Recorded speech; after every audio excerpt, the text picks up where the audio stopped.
ışığı kesende kapalı hayalım yine de sana.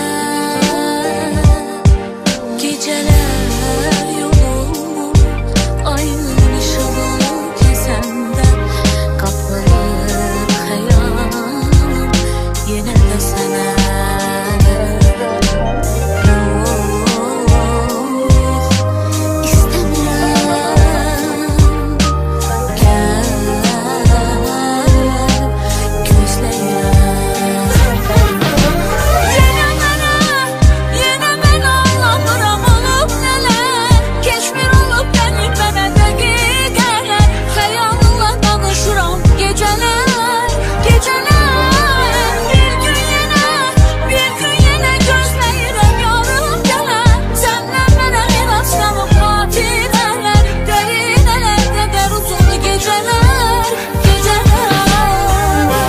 Bu kadar qüssə, kədər, qəm heç özüm bilmirəm hara gedəcəm.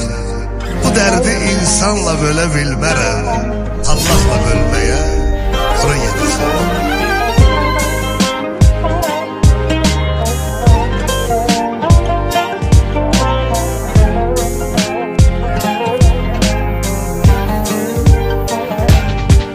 Geceler yadıma öten o günler, saatlar haramdır yine de mənə. Geceler yadıma öten o günler düşende saatlar haramdır yine de mənə.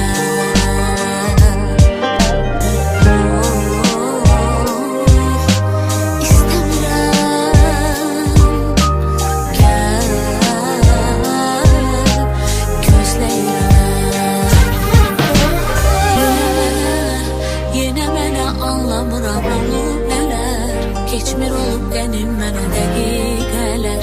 Xəyalınla danışıram gecələr, gecələr.